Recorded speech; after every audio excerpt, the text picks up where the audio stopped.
আসসালামু আলাইকুম শিক্ষার্থীরা, আমাদের সামনে এইচএসসি এক্সাম 2025 শুরু হতে যাচ্ছে।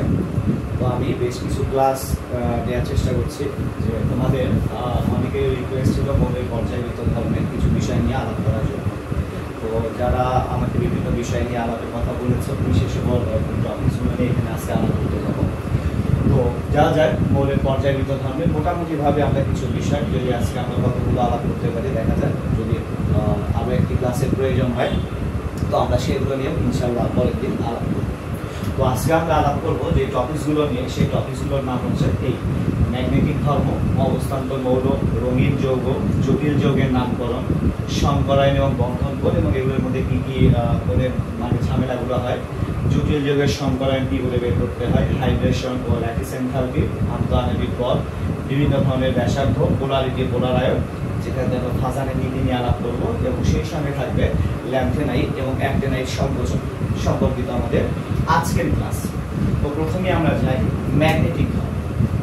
ওকে, যেহেতু এই অধ্যায়টা মৌলের পর্যায়বৃত্ত ধর্ম নিয়ে আলাপ, এখানে আমরা বিভিন্ন ব্লকের মৌল পাই, যেগুলোকে আমরা বলি যথাক্রমে এস ব্লক, পি ব্লক এবং ডি ও এফ ব্লকের মৌল।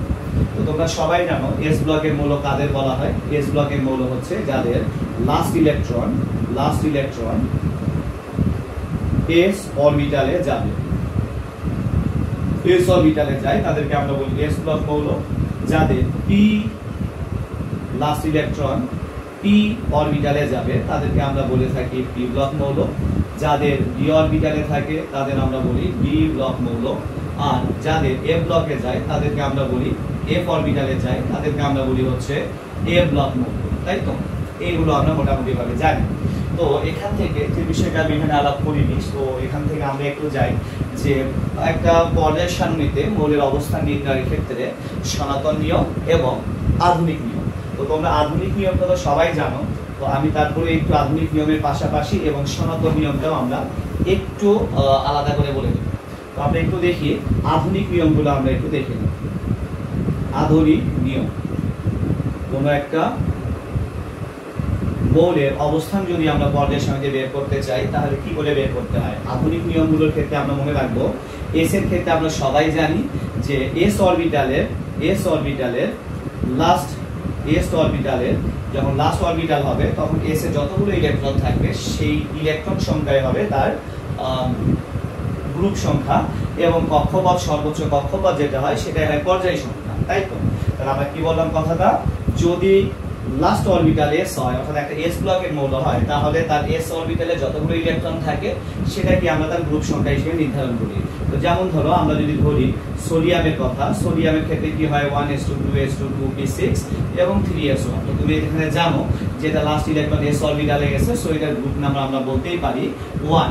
আর যেহেতু এটা সর্বোচ্চ পদ 3 তাহলে তুমি বলতেই পারো এটার কক্ষপথ পর্যায় সংখ্যা হচ্ছে 3 হবে। তাহলে আমি বলতে পারি সোডিয়ামের ক্ষেত্রে তুমি কি বলবা, সোডিয়ামের জন্য পর্যায় সংখ্যা মানে কলাম নাম্বার হচ্ছে 3, গ্রুপ নাম্বার 1, এগুলো আমরা জানি।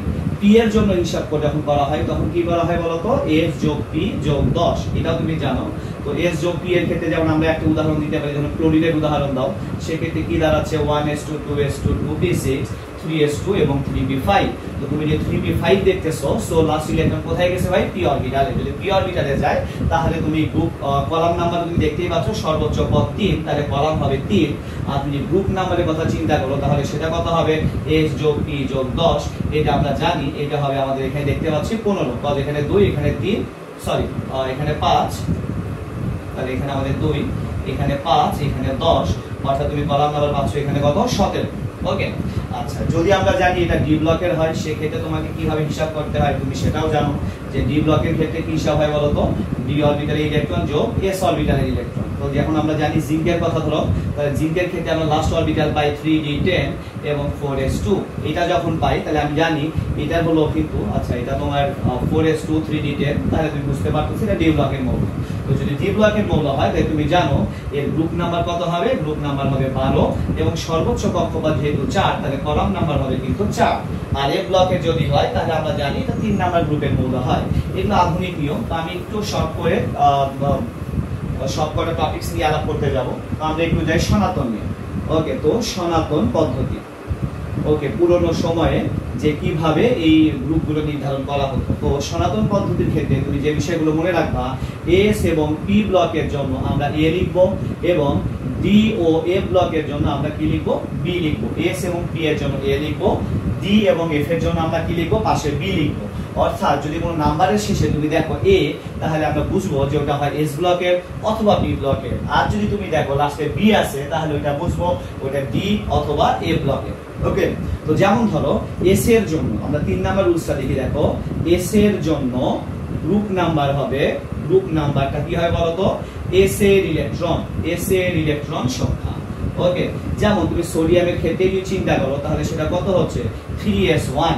তাহলে তুমি এটাকে কি লিখবা বলতো, তুমি লিখবা এটার হচ্ছে গ্রুপ নাম্বার লিখবা তুমি 1 এবং রোমানের 1 লিখবো, এবং যেহেতু এটা একটা এস ব্লকের মৌল তাই পাশে আমি কি লিখে দেবো, একটা এ লিখে দিব। তুমি যদি এখানে ম্যাগনেসিয়ামের কথা চিন্তা করো, তাহলে তুমি কি পাবা এখানে 3s2। অর্থাৎ তুমি দেখতে পাচ্ছ এস এর ক্ষেত্রে এখানে 2 আছে, যে তুমি 2 লিখবা এবং এটা একটা এস ব্লকের মৌল, সো তুমি পাশে কি লিখে দিবা, একটা এ লিখে দিবা। তাহলে তুমি এটা বুঝতে পারছো। যদি মনে করো এটা পি ব্লকের মৌল হয়, যদি পি এর জন্য তুমি কি করবা, পি এর জন্য তুমি এস নিবা এবং পি নিবা। এস এর ইলেকট্রন এবং পি এর ইলেকট্রন যোগ করলেই তুমি কিন্তু এই পি ব্লকের মৌলগুলোর পর্যায় সারিতে অবস্থানটা বের করতে পারবা। যেমন ধরো তুমি যদি ক্লোরিনের কথা ভাবো, তো ক্লোরিনের জন্য শেষ অরবিটাল কত হয় তুমি জানো, 3s2 এবং 3p5। তাহলে দেখো এটা যোগফল কত হচ্ছে, 5 আর 2 এ 7, তাই তো 5 আর 2 এ 7। তুমি কি লিখবা, 7 লিখবা এবং এবং তোমার যেহেতু এটা পি ব্লকের মৌল, তাই তুমি পাশে কি লিখে দিবা, একটা এ লিখে দিবা। ওকে, আচ্ছা যদি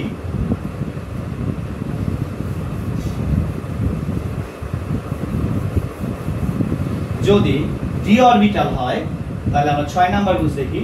যদি ডি অরবিটাল হয়, যদি ডি অরবিটাল হয়, তাহলে আমরা কি লিখবো, ডি যোগ এস লিখে দিব। কি লিখে দেবো এখানে, ডি যোগ এস। যেমন ধরো তুমি জিঙ্কের হিসাবটা করো, আচ্ছা জিঙ্কের হিসাবটা আমরা আগে না যাই, আচ্ছা ডি যোগ এস, এবং এখান থেকে একটু বলি যে ডি যোগ এস এর মান যদি হয় তোমার 8, 9 এবং 10, ডি যোগ এস এর যোগফল যদি 8, 9, 10 হয়, তাহলে তুমি এটার গ্রুপ নাম্বার নির্ধারণ করবা হচ্ছে 8b। ওকে, তাহলে কি মনে বললাম, যদি ডি যোগ এস এর অরবিটালের যোগফল হয় 8, 9, 10, 8b। যেমন ধরো আমি ফেরামের কথা বলি, ফেরাম হলো 26, তাহলে এখানে তোমার কত হচ্ছে বলতো, 3d6 এবং 4s2। তুমি দেখো ডি তে আছে 6টা, এফ এ আছে 2টা, ফেরামের ইলেকট্রন বিন্যাস সেখানে লাস্ট পর্যায়ে যদি আমি ভাবি, তাহলে 4s2 3d6 হয়। তাহলে দেখো তো এটা কত হচ্ছে, 6 যোগ 2 মানে এটা হলো 8। যদি 8 হয়, তাহলে তোমার গ্রুপ নাম্বার হচ্ছে কত, 8 তুমি লিখবা। সেই সঙ্গে তুমি কি লিখবা বলতো, এটা যেহেতু ডি ব্লকের, তাই পাশে কি লিখে দিবা, একটা বি লিখে দিব। ওকে, আচ্ছা যদি এখানে মনে করো যে এই মানটা 11 এবং 12 হয়, ওকে রুলস গুলো একটু মনে রাখবা। যদি 11 এবং 12 হয়, যদি ডি যোগ এস এর মান 11 এবং 12 হয়, তাহলে তোমার 11 জন্য গ্রুপ নাম্বারটা হবে 1b এবং 12 জন্য গ্রুপ নাম্বার হবে 2b। আর লাস্ট আমরা দেখবো, লাস্ট আর দুটা রুলস আছে আমাদের, সেটা হচ্ছে কি দেখো তো, যদি 8 এর জন্য হয় তাহলে তুমি কি লিখবা, তাহলে তুমি যেটা লিখবা সেটা হচ্ছে 18 নং গ্রুপ। 18 নং গ্রুপ বলতে সরি আমাদের নিষ্ক্রিয় গ্যাস আসলে। ওকে, নিষ্ক্রিয় গ্যাস যদি হয়, যদি নিষ্ক্রিয় গ্যাস হয়, তাহলে এটার জন্য আমরা কি লিখে বলতো, এটা শূন্য গ্রুপ। ওকে, নিষ্ক্রিয় গ্যাসের জন্য কি লিখবো, শূন্য গ্রুপ লিখবো। ওকে, আর 9 নাম্বার রুলস, যদি এফ ব্লকের মৌল হয়, যদি এফ ব্লকের মৌল হয়, তাহলে সেটার গ্রুপ নাম্বার অলওয়েজ আমরা কি লিখবো, 3b লিখে দিব। ওকে, তো আশা করি আমরা সনাতন পদ্ধতিটা বুঝতে পেরেছি।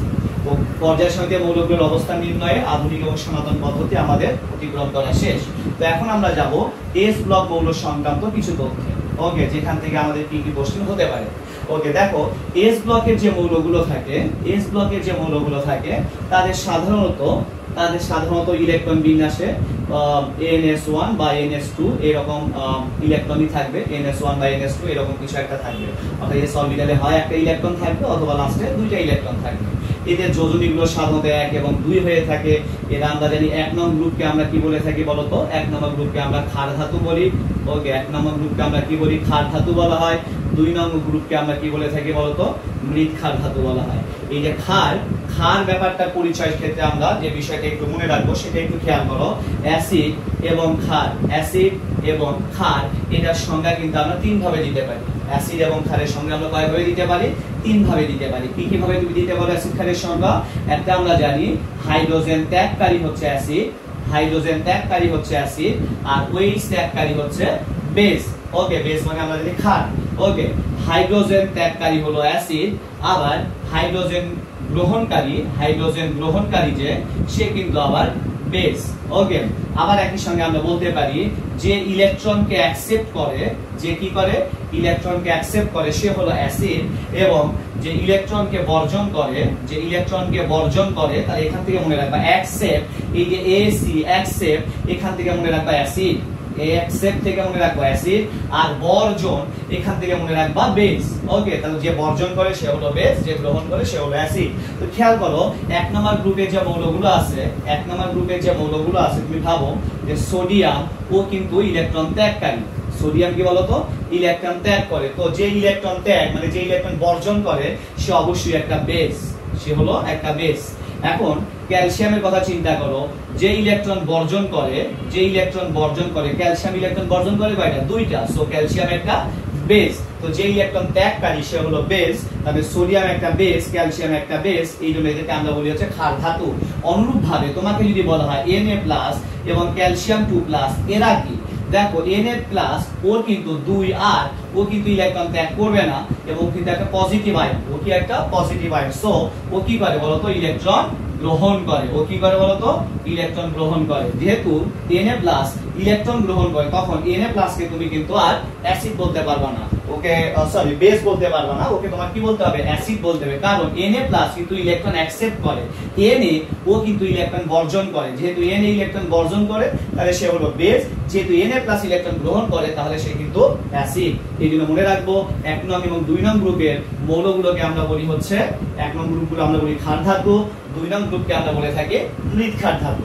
তো সেখান থেকে আচ্ছা এখন আমরা যা 4 নাম্বার বিষয়, সেটা হচ্ছে মনে রাখবো এস ব্লকের 1 নং গ্রুপ যারা, এস এর 1 নং গ্রুপ যারা, এরা কিন্তু প্যারাম্যাগনেটিক হয়। এরা কেমন হয়?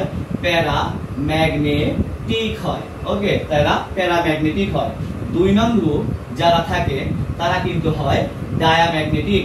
ওকে, এখন তোমাকে জানা দরকার প্যারাম্যাগনেটিক এবং ডায়াম্যাগনেটিক ব্যাপারটা কি। দেখো ম্যাগনেটিক, এই যে আমরা চলে আসছি প্রথম টপিকসে, ম্যাগনেটিক মানে হলো যারা চৌম্বকের প্রতি আকর্ষণ বা বিকর্ষণ ক্ষমতা প্রদর্শন করে।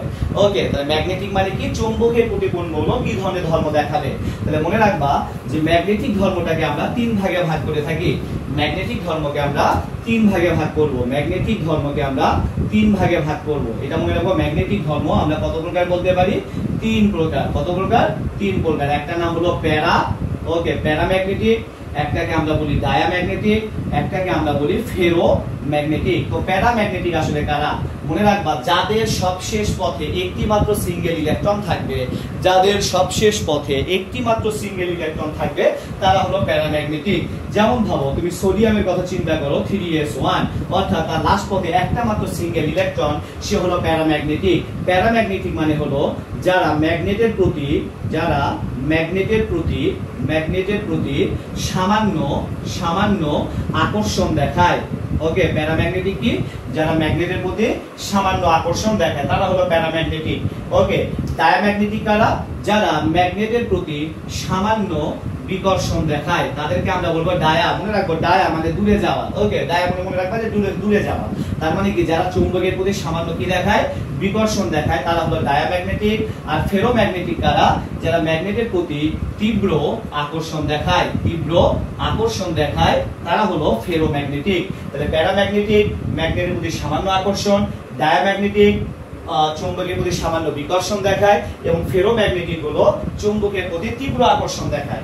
ওকে, তাহলে খেয়াল করো 1 নং গ্রুপের যে মৌলগুলো আছে তারা কি হয়? তারা প্যারাম্যাগনেটিক হয়। কেন? তাদের লাস্ট পথে একটি করে ইলেকট্রন থাকে। আর তুমি যদি দেখো 2 নং গ্রুপের মৌল যারা, তারা কিন্তু কেমন হবে বলতো? ডায়াম্যাগনেটিক হবে, অর্থাৎ চুম্বকের প্রতি সামান্য বিকর্ষণ দেখায়। ওকে, তাহলে এখন আমাদের দেখা দরকার যে এই প্যারা, ডায়া এবং ফেরো এই বিষয়টা দেখায় কেন আসলে। ওকে, তাহলে আমরা একটু খেয়াল করি। তুমি যদি সোডিয়ামের একটা ইলেকট্রন বিন্যাসে যাও, যে সোডিয়ামের লাস্ট পর তুমি যদি খেয়াল করো তাহলে 3s1, আমরা চিন্তা করি ম্যাগনেসিয়ামের কথা তাহলে হচ্ছে 3s2, যদি আমরা চিন্তা করি ফেরামের কথা তাহলে ফেরামের ক্ষেত্রে তুমি পাবা ফেরাম 3+ এর ক্ষেত্রে আমরা দেখি এটার ক্ষেত্রে তুমি কত পাবা 3d5 দেখতে পাবা, বা 2+ এর ক্ষেত্রে 3d4 দেখতে পাবা।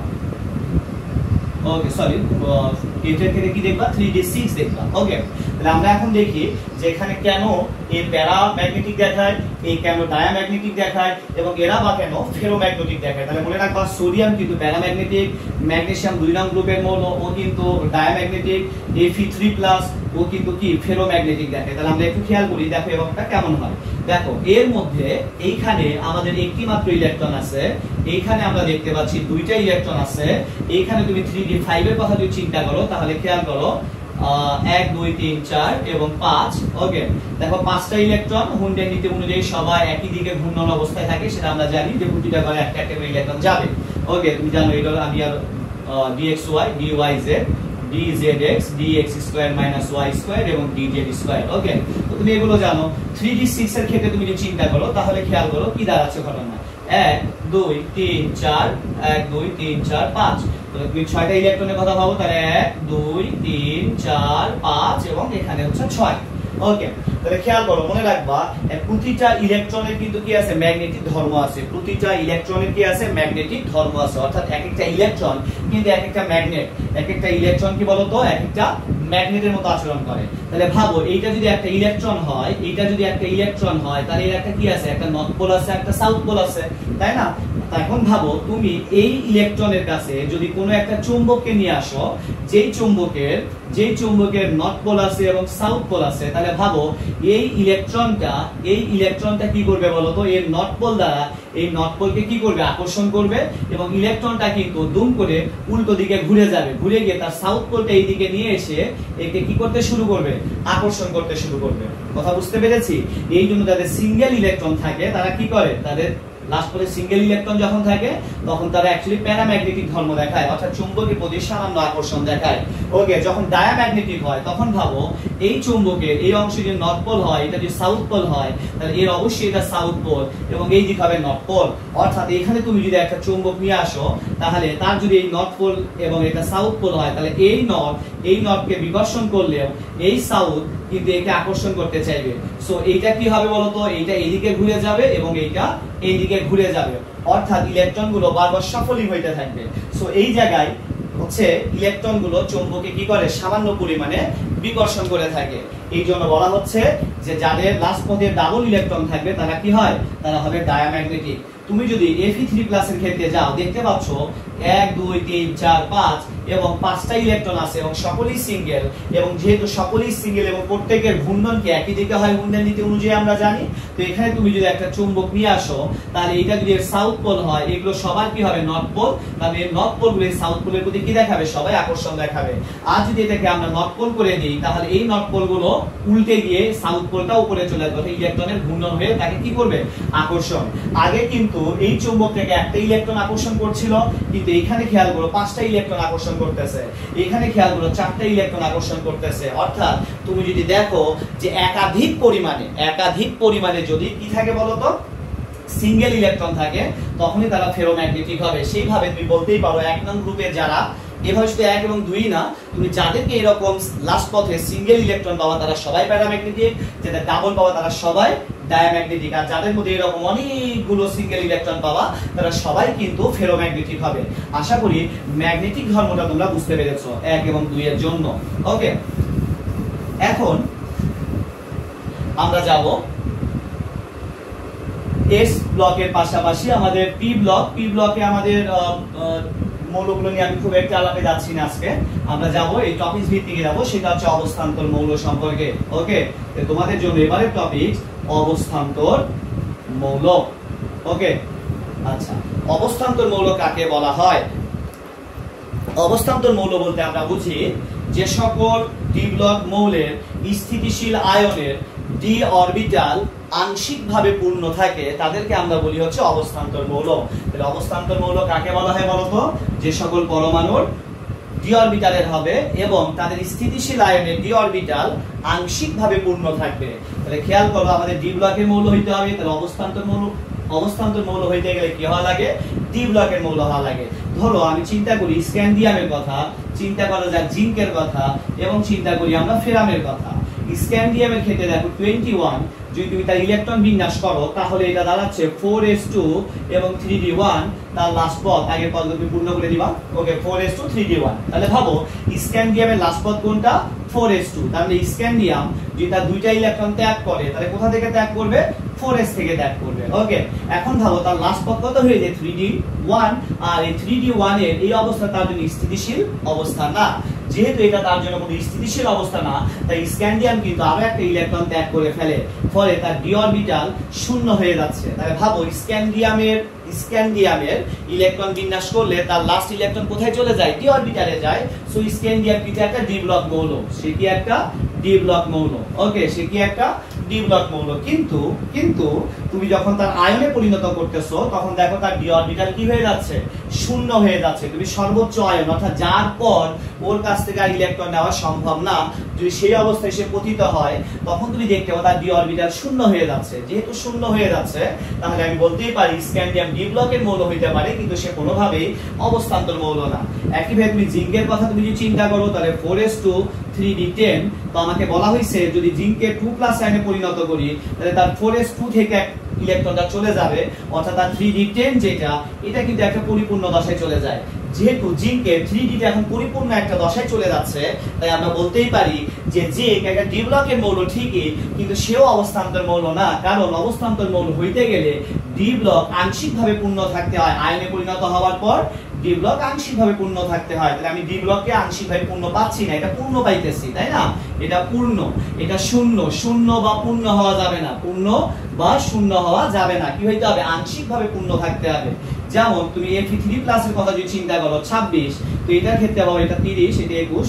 আচ্ছা আয়নের কথা ভাবো, এটার ক্ষেত্রে হবে তোমার 4s2 3d6। শুধু আয়রনের কথা তুমি যদি ভাবো 4s2 3d6 হয়। তুমি যদি আয়রন 2+ করো তাহলে 4s2 থেকে ইলেকট্রন চলে যাবে, সেটা তুমি জানো। যদি এটা 3+ হয় তাহলে ভাবো তার ডি অরবিটাল কত হয়ে যায়? 5 হয়ে যায়। কারণ আমি ডি অরবিটাল পূর্ণ এবং অর্ধপূর্ণ অবস্থায় অন্যান্য অরবিটালের মতোই কি থাকবে? স্থিতিশীল থাকবে। সো ডি কি করতেছে? আরো একটা ইলেকট্রন ত্যাগ করবে। সো ডি যেহেতু আরো একটা ইলেকট্রন ত্যাগ করছে তাহলে আমরা এখান থেকে বলতেই পারি যে আয়রন ডি ব্লকের মৌল এবং তার স্থিতিশীল আয়ন এরপরে ডি এর পক্ষে ইলেকট্রন ত্যাগ করা সম্ভব না বলে, যেহেতু ডি অরবিটাল এখানে অর্ধপূর্ণ এবং স্থিতিশীল হয়ে গেছে, তাহলে আমরা বলতেই পারি আয়রন যেটা এটা কিন্তু একটা ডি ব্লক মৌলের পাশাপাশি একটা অবস্থান্তর মৌল। ওকে এটা কি একটা অবস্থান্তর মৌল। তাহলে অবস্থান্তর মৌল কাকে বলতেছি আমরা বলতো? যে সকল ডি ব্লকের মৌল স্থিতিশীল আয়ন অবস্থায় তাদের ডি অরবিটাল কি থাকে বলতো? আংশিকভাবে পূর্ণ থাকে। শূন্যও থাকা যাবে না, পূর্ণও থাকা যাবে না, আংশিকভাবে পূর্ণ। অর্থাৎ ডি এর মধ্যে 1 থেকে 9 এর মধ্যে ইলেকট্রন থাকতে হবে। ডিতে 10টা ধরে 1 থেকে 9 এর মধ্যে থাকলেই সে হবে অবস্থান্তর মৌল। আশা করি তোমরা এটা বুঝতে পেরেছো। তো অবস্থান্তর মৌলগুলোর বেশ কিছু ধর্ম রয়েছে, যার মধ্যে অন্যতম 2টা ধর্ম আমরা নিয়ে আলাপ করব, যেটা সৃজনশীলের জন্য আমাদের খুবই গুরুত্বপূর্ণ। এক, সে রঙিন যৌগ গঠন করে এবং সে জটিল যৌগ গঠন করে। তাহলে আমরা যাই রঙিন যৌগ গঠনের হিসাবে আমরা চলে যাই। রঙিন যৌগ কেন গঠন করে সে? তো আমি একটু আগে দেখতে পেলাম Fe3+, ও কি বলতো? ও একটা হচ্ছে অবস্থান্তর মৌল, তাই তো? তাহলে ওর পক্ষে রঙিন যৌগ গঠন করা সম্ভব। তাহলে কিভাবে সে রঙিন যৌগ গঠন করবে? তাহলে ভাবো Fe3+ এর লাস্ট অরবিটাল আমরা দেখেছিলাম 3d5, দেখছিলাম 3d5। এখন ভাবো যখন তার এটা হলো dxy, এটা হলো তার dyz, এটা হলো তার dzx, এটা হলো dx² y² এবং এটা হলো dz²। ওকে 5টা ইলেকট্রন, তার 5 ঘরে কয়টা ইলেকট্রন আছে? 5টা ইলেকট্রন আছে। ওকে তো সে যখন কোন জটিল যৌগ গঠন করতে যাবে, জটিল যৌগ বলতে বোঝায় সে সন্নিবেশ বন্ধন তৈরি করবে সেখানে। ওকে সে যখন এখানে জটিল যৌগ গঠন করবে তখন জটিল যৌগের ক্ষেত্রে মনে রাখবো, আমি একটু জটিল যৌগ নিয়ে একটু আলাপ করবো, তো এইটুকু মনে রাখো যে তোমাদের মোটামুটি আইডিয়া আছে, আমি কেবল এগুলো মনে করিয়ে দেওয়াটা আমার কাজ এই মুহূর্তে। ওকে তো তোমাদের একটু বলে দিই জটিল যৌগের ক্ষেত্রে আমাদের কি কি থাকে। আসলে মনে রাখবো জটিল যৌগের ক্ষেত্রে আমাদের এখানে একটা ব্র্যাকেট থাকবে, থার্ড ব্র্যাকেটের মধ্যে কোনো একটা ধাতু থাকবে, ধরা যাক তোমাদের এখানে ধাতু আমরা একটা দিয়ে দিই, ধরা যাক এখানে কপার আছে। ওকে, এখানে কি থাকে মনে করো, আমরা যদি কপার, এটাও কিন্তু একটা অবস্থান্তর মৌল। ওকে, এখানে মনে করো অ্যামোনিয়াম আছে, কপার আছে, অ্যামোনিয়াম আছে, এবং এর বাইরে মনে করো সালফেট আছে। ওকে, তো তুমি যদি দেখো এরকম থার্ড ব্র্যাকেট, ফার্স্ট ব্র্যাকেট এই টাইপের কোনো একটা যৌগ আছে, তাহলে তুমি বুঝবে এটা একটা জটিল যৌগ। এই জটিল যৌগে কি হইছে, এই জটিল যৌগের ক্ষেত্রে এই যে দেখো থার্ড ব্র্যাকেটের মধ্যে যে আছে, ওকে, থার্ড ব্র্যাকেটের মধ্যে যে ধাতুটা আছে এইটা হলো তোমার কেন্দ্রীয় পরমাণু। এটা কি, এটা হলো কেন্দ্রীয় পরমাণু। ওকে, আচ্ছা, এই ফার্স্ট ব্র্যাকেটের মধ্যে তুমি যাকে পাবা তাকে তুমি মনে রাখবা সে হচ্ছে লিগ্যান্ড। লিগ্যান্ড কাকে বলা হয়, জটিল যৌগ বা সন্নিবেশ বন্ধন তৈরি করার সময় যারা ইলেকট্রন দান করে। ওকে, তোমরা জানো সন্নিবেশ বন্ধন কাকে বলা হয়। সন্নিবেশ বন্ধন হচ্ছে যে সমযোজী বন্ধনে এক পক্ষ ইলেকট্রন ত্যাগ করলেও বা শেয়ার করলেও আরেকজন ইলেকট্রন শেয়ার করে না, তাকে আমরা বলি সন্নিবেশ বন্ধন। আর সন্নিবেশ বন্ধনে যেই পরমাণুটা বা যেই যৌগটা কি করে থাকে, ইলেকট্রন শেয়ার করে, তাকে আমরা বলি লিগ্যান্ড। এইখানে অ্যামোনিয়া কিন্তু লিগ্যান্ড হিসেবে কাজ করছে। ওকে, তো খেয়াল করো, আমি যদি এখানে মনে করো কপারের জায়গায় আমি ধরা যাক যে ফেরাম দিলাম। ওকে, এরকম দিতে পারি আমরা। তো দেখো এখানে যদি আমরা ফেরাম দিই, তাহলে ফেরামকে ইয়া দিচ্ছে কে, ইলেকট্রন শেয়ার করবে কে, এই যে লিগ্যান্ড এসে ইলেকট্রন শেয়ার করবে। তো খেয়াল করি আমরা এখানে, যদি ফেরামকে লিগ্যান্ড এসে ইলেকট্রন দেয়, তখন তারা কি করবে, কেউ একজন তাকে ইলেকট্রন দিবে, কেউ একজন তাকে কি দিবে, ইলেকট্রন দিবে, এবং তারা সন্নিবেশ বন্ধন তৈরি করবে, এবং যার মাধ্যমে একটা জটিল যৌগ তৈরি হয়। তো ধরো এখানে তাকে কেউ একজন ইলেকট্রন দিবে, সেটা সায়ানাইড দিতে পারে, অ্যামোনিয়া দিতে পারে, যে খুশি দিক ইলেকট্রন, কোনো প্রবলেম নাই, ইলেকট্রন শেয়ার করবে। এই লিগ্যান্ড তাকে কি দিবে বাবা, ইলেকট্রন দিবে। লিগ্যান্ড কি দিবে, লিগ্যান্ড হচ্ছে ইলেকট্রন দাতা। তো লিগ্যান্ড যদি ইলেকট্রন দান করে থাকে, তাহলে ঘটনা কি ঘটবে বল, এই যে এখান থেকে ইলেকট্রন গুলো আসবে, তো ইলেকট্রন আগে কি করতে চাইবে, শেষের পদগুলো পূরণ করতে চাইবে। তো পূরণ করতে গিয়ে ওরা করবে কি, এই যে এই ইলেকট্রন গুলোকে সে প্রেসারাইজ করবে যে সামনে যাওয়ার জন্য। তখন এই ইলেকট্রনটা লাফ দিয়ে চলে আসবে এইখানে, এই ইলেকট্রনটা লাফ দিয়ে চলে আসবে এইখানে। অর্থাৎ দেখো এই ঘরগুলো কি হয়ে যাচ্ছে, ফাঁকা হয়ে যাচ্ছে। এই ঘরগুলো কি হয়ে যাচ্ছে, ফাঁকা হয়ে যাচ্ছে। কথা বুঝতে পেরেছি? তাহলে ভাবো প্রথমে ঘটনা হয়েছে কি রকম, প্রথমে 5টা ঘরে 1 2 3 4 5 প্রতিটা ঘরে কিন্তু একটি করে ইলেকট্রন ছিল। ওকে, প্রতিটা সাব অরবিটালে কি করে ছিল বলতো, একটা করে ইলেকট্রন ছিল। তার মানে প্রতিটা সাব অরবিটালে এখন কিন্তু আমাদের শক্তির পরিমাণ সমান। আর এই যে শক্তির পরিমাণ সমান যখন থাকে, এই অবস্থাটাকে আমরা বলি হচ্ছে ডিজেনারেট অবস্থা বলা হয়। ওকে, কি বলা হয়, ডিজেনারেট অবস্থা। এখন ও যখন জটিল যৌগ গঠন করতে চায়, তখন ওদেরকে ইলেকট্রন দান করে কে, লিগ্যান্ড কিন্তু ইলেকট্রন দান করে। তো লিগ্যান্ড যখন ইলেকট্রন দান করে, তখন তার এই যে এই দুইটা পথের ইলেকট্রন গুলো কোথায় হয়, প্রেসারাইজ হয়ে, এর দ্বারা প্রেসার পায়, এই ইলেকট্রনটা প্রেসার পেয়ে ওরা সামনের দিকে চলে আসে। খেয়াল করো, ইলেকট্রন যখন লাফ দিয়ে এক পথ থেকে অন্য পথে চলে আসবে, তখন এই অংশের এবং এই অংশের কিন্তু শক্তির একটা পার্থক্য তৈরি হয়ে যায়। কি তৈরি হয়ে যায়, দেখো তো আগে প্রতিটা ঘরে সেম ইলেকট্রন, সো সেম শক্তি। এখন তো ঘরগুলোতে সেম ইলেকট্রন নাই, যেহেতু সব ঘরে সেম ইলেকট্রন নাই, তাহলে এদের শক্তির পরিমাণও ভিন্ন। ওকে, এই অংশটুকুতে একটা পরিমাণ শক্তি, ধরা যায় এখানে E2, আর এইটুকুতে দেখো ফাঁকা, তার মানে ধরে নিলাম E1। তাহলে এখানে কি তৈরি হয়েছে বলতো, একটা শক্তির পার্থক্য তৈরি হয়েছে। আর আমরা জানি যখন এই যে শক্তির পার্থক্যটা তৈরি হয়, যখন শক্তির পার্থক্য তৈরি হয়, তখন দেখো তুমি E ইকুয়াল টু পড়ে আসছো hc বাই, বা ডেল E ইকুয়াল টু পড়ে আসছো hc বাই ল্যামডা। মনের মনে তুমি পড়ে আসছো del E equal to hc by lambda. অর্থাৎ শক্তির পার্থক্যের জন্য কি পাওয়া যায়, একটা আলোর তরঙ্গ দৈর্ঘ্য পাওয়া যায়। ইলেকট্রন যখন এক পথ থেকে অন্য পথে লাফ দেয়, তখন কি দেখা যায়, একটা আলো দেখা যায় বা বর্ণালী দেখা যায়। এই যে বর্ণালী, সেই বর্ণালীর একটা কি থাকবে বলতো, সেই বর্ণালীর একটা নিজস্ব কালার থাকবে। তো আমি ধরে নিলাম এই ইলেকট্রন আর এই ইলেকট্রন যখন এইখানে লাফ দিয়ে চলে আসছে, এখানে লাফ দিয়ে চলে আসছে, তখন শক্তির শোষণ বা শক্তির যে পার্থক্য তৈরি হয়েছে, সেই পার্থক্যের জন্য যে আলোর বর্ণালী দেখা গেছে, সেই বর্ণালীর অবশ্যই কি আছে, একটা আলোর রং আছে, তাই না? আর একটা কি আছে, রং আছে। ওকে, ধরা যাক, ওকে কি আছে, এখানে আলোর রং আছে। তো আমি ধরে নিলাম এইখানে হচ্ছে লাল বর্ণের আলো বের হয়েছে, যেটা আমাদের দৃশ্যমানের মধ্যে ধরে নিলাম। যদি সেটা দৃশ্যমান হয়, তাহলে আমরা দেখতে পাবো। তাহলে একটা দৃশ্যমান একটা আলোর বর্ণালী এখান থেকে মনে করো বের হইলো, যে ইলেকট্রন যখন লাফ দিয়েছে, একটা কি হয়েছে, বর্ণালী বের হয়েছে। কথা বুঝলাম? তো যখন এই যে বর্ণালীটা বের হবে, ধরে নিলাম এখানটা কোন বর্ণের বর্ণালী বের হয়েছে, লাল বর্ণের। এখন তুমি ভাবো যে তুমি যদি এর উপরে মনে করো সাদা বর্ণের আলো ফেলো ওই যৌগটার উপরে, তাহলে ওই যৌগটা আসলে কি করবে জানো? সেই যৌগটা করবে কি, দেখো সাদা আলো কয়টা আলোর সমষ্টি বলো তো?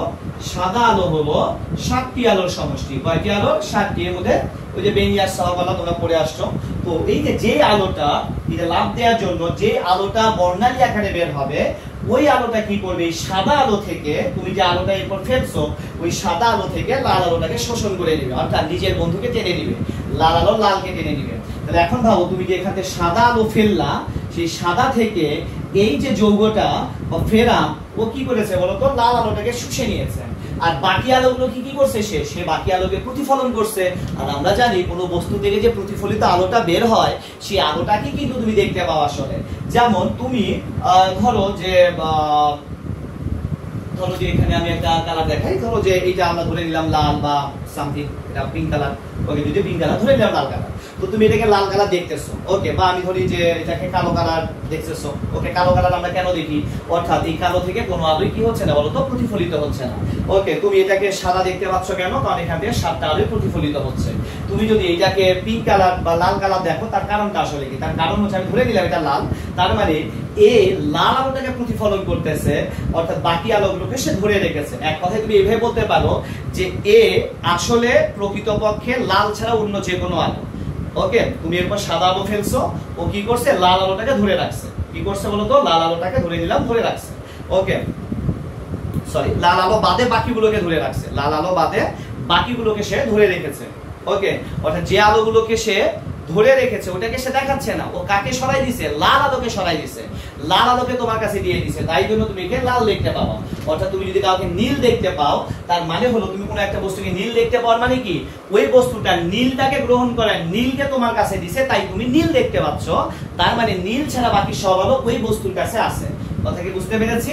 এই হলো ঘটনা। তাহলে দেখো এখানে তুমি যদি সাদা আলো ফেলো তাহলে কি দাঁড়াচ্ছে? ও লাল আলোটাকে শোষণ করে নিল, বা যদি এখান থেকে নীল আলো বের হয় তাহলে ও নীলটাকে শোষণ করে নিবে আর বাকি আলোকে প্রতিফলন করবে। আর সেই প্রতিফলিত আলোগুলো ডেফিনেটলি আর সাদা হবে না, অন্য কোনো বর্ণ হবে, কারণ সাদা আলো তো 7টা আলোর সমষ্টি। তো 7টা আলো থেকে একটা আলো তুমি কেড়ে নিয়েছো, তো সে স্বাভাবিক তো অন্য কোনো একটা কালার হয়ে যাবে, আর তুমি সেই কালারটাই দেখতে পাবা। তো আশা করি রঙিন যৌগ কেন এরা গঠন করে সেটা বুঝতে পেরেছি। কারণ এই যে তোমার ডি অরবিটালে যে ইলেকট্রন গুলো থেকে তারা কি হয়? লাফ দিয়ে সামনে চলে আসে যখন তারা যৌগ গঠন করে, অর্থাৎ নন ডিজেনারেট থেকে যখন সে নন ডিজেনারেট অবস্থা, এই যে যখন শক্তির পার্থক্য তৈরি হয় তাকে আমরা কি বলেছিলাম?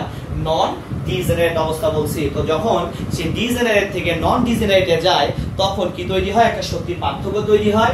আর এই শক্তির পার্থক্যের জন্য যে আলোর বর্ণালী দেখা যায়, ওই আলোর বর্ণালী কি করে? যে আলোটাকে বের করে, সেই যে আলোটা বের হয়, তুমি যখন অন্য কোনো আলো ধরবা তখন করবে কি? ও নিজের আলোটাকে শোষণ করে নিবে, বাকি আলোগুলোকে প্রতিফলন করে কোনো বস্তুকে রঙিন দেখায়। আশা করি রঙিন যৌগ কেন গঠন হয় সেটা তোমরা বুঝতে পেরেছো। এখন আমরা যাব জটিল যৌগ, ওকে। তো আমরা এখন যাব জটিল যৌগ। তো প্রথমেই আমরা যাই জটিল যৌগের নামকরণ। জটিল যৌগের নামকরণ, ওকে। তো জটিল যৌগের নামকরণের ক্ষেত্রে দুই ধরনের পদ্ধতি আছে, ওকে। একটা হলো ক্যাটাইন জটিল যৌগ আর একটা হলো তোমাদের অ্যানাইন জটিল যৌগ। তাহলে একটা নাম কি বলছে?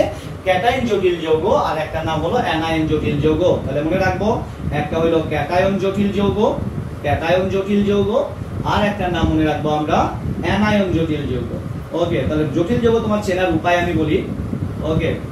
আজকে আমি কেবল বেসিক কনসেপ্টে যেগুলো বিষয়গুলো আছে সেগুলো নিয়ে আলাপ, হয়তো আমরা পরের ক্লাসে যদি আরো স্পেশাল কিছু যেগুলো আসতে পারে সেগুলো নিয়ে আমরা হয়তো আলাপ করবো, ওকে। একটা নাম কি? ক্যাটাইন জটিল যৌগ, আর একটা নাম হচ্ছে অ্যানাইন জটিল যৌগ। তো তুমি ক্যাটাইন বলো আর অ্যানাইন বলো, তুমি আসলে চিনবা কিভাবে? তো তোমার এটা চেনার উপায় হচ্ছে, তুমি দেখবা এটা থার্ড ব্র্যাকেট আছে এবং এইটার মধ্যে মনে করো এরকম অ্যামোনিয়া আমরা দিলাম, ওকে। এইরকম থার্ড ব্র্যাকেটের মধ্যে ফার্স্ট ব্র্যাকেট এরকম হালকাও আছে, ওকে। তুমি যদি এরকম দেখো আর কি, তাহলে তুমি বুঝতে পারবা যে এটা হলো একটা জটিল যৌগ, ওকে। এটা একটা জটিল যৌগ। এখন এই জটিল যৌগে তুমি দেখবা যে এইখানে মনে করো আমি দিলাম সালফেট, ওকে। তুমি দেখতে পাচ্ছ যে বাইরের পার্টটা কি বলতো? বাইরের পার্টটা নেগেটিভ, তার মানে এই যে ব্র্যাকেটের মধ্যে যেটা আছে এটা অবশ্যই পজিটিভ, আর আমাদের নামকরণটা এই ব্র্যাকেটের উপর ভিত্তি করেই হবে।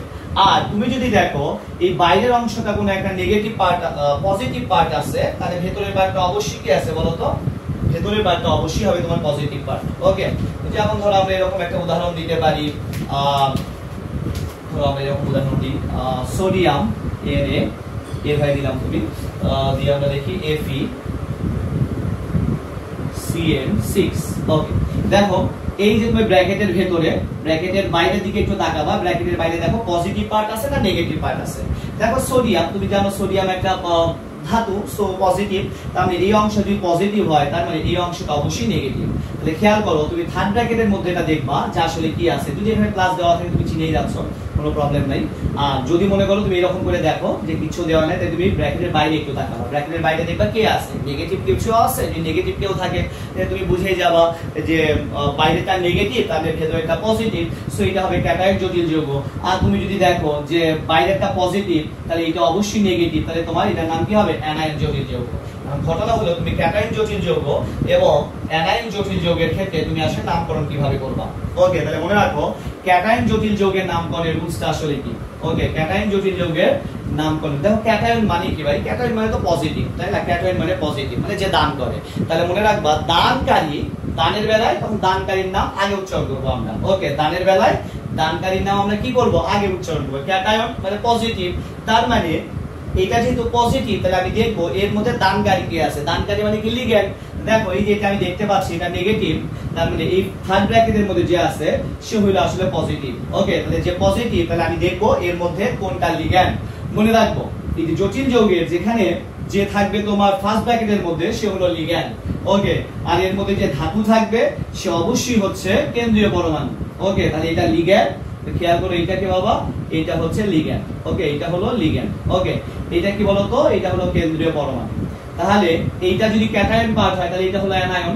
অ্যানায়ন মানে কি বলতো, গ্রহণকারী। ওকে, অ্যানায়ন মানে গ্রহণকারী। ওকে, আচ্ছা, তো ক্যাটায়ন জটিল যৌগের নামের ক্ষেত্রে তুমি প্রথমে কার নাম বলবা, লিগ্যান্ডের নাম বলবা। যেহেতু ক্যাটায়ন পজিটিভ, তাহলে দাতার নাম আগে বলবো। কার নাম আগে বলবো, দাতার নাম। দাতাকে লিগ্যান্ড, এটার নাম আগে আসবে, লিগ্যান্ডের নাম সরাসরি, দাতার নাম সরাসরি আগেই আসে। ওকে, দেখবা যে কোথাও যদি দান টান করে, যে মসজিদ মাহফিল এগুলোতে দান করলে দেখবা দাতার নাম খুব বড় করে বলা হয় আর কি। তো এখানে আমরা দাতার নাম খুব বড় করেই বলবো। তাহলে লিগ্যান্ড, লিগ্যান্ডের নাম বলবো কি সহ, সংখ্যা সহ। কি বলবো, লিগ্যান্ডের নাম সংখ্যা সহ, মানে কত টাকা দিছে। ওকে, মানে কতগুলো ইলেকট্রন দিছে আর কি। লিগ্যান্ডের নাম বলবো কি সহ, সংখ্যা সহ বলবো। এরপর আমরা কার নাম বলবো, এরপর আমরা এই যে ধাতুর নামটা বলবো। কার নাম বলবো বাবা, ধাতুর নাম বলবো। কার নাম বলবো, ধাতুর নাম। এবং কি সহ বলবো, তার জারণ সংখ্যা সহ। কি সহ, জারণ সংখ্যা সহ বলে দিব। এরপর আমরা কার নাম বলবো, যে অ্যানায়ন। অ্যানায়ন নেগেটিভ, সো আমরা এরপরে বলে দিব কার নাম, অ্যানায়নের নাম। তাহলে দেখো এই যৌগটার নাম আসলে কি হচ্ছে। দেখো এখানে লিগ্যান্ডকে অ্যামিন, এবং কয়টা অ্যামিন আছে, এই যে আমরা দেখতে পাচ্ছি 4টা অ্যামিন। তাহলে এটার নাম কি হবে বলতো, টেট্রা অ্যামিন। ওকে, টেট্রা অ্যামিন। ওকে, কপার, দেখি আমরা এখানে কপারের আসলে আমাদের জারণ মান কত আসলে। ওকে, তো আমি এখানে দেখতে পাচ্ছি সালফেটের জারণ মান হচ্ছে তোমার 2, আর অ্যামোনিয়ামের এখানে আমি দেখতে পাচ্ছি 4, তারপরে কপারের অবশ্যই হয়েছে এখানে 2। ওকে, টেট্রামিন, কপার, কপার অবশ্যই বলবা 2, এবং এখানে কি আছে লাস্টে অ্যানায়নের নাম। অ্যানায়ন কি আছে বাবা, সালফেট। অ্যানায়নকে সালফেট। দেখো তো নামটা কি হচ্ছে, টেট্রায়ামিন কপার সালফেট। ওকে, এটা কিসের ক্ষেত্রে, ক্যাটায়নের ক্ষেত্রে না। ওকে, তাহলে অ্যানায়নের ক্ষেত্রে কি বলবো আমরা, দেখো অ্যানায়ন, অ্যানায়ন মানে কি নেগেটিভ।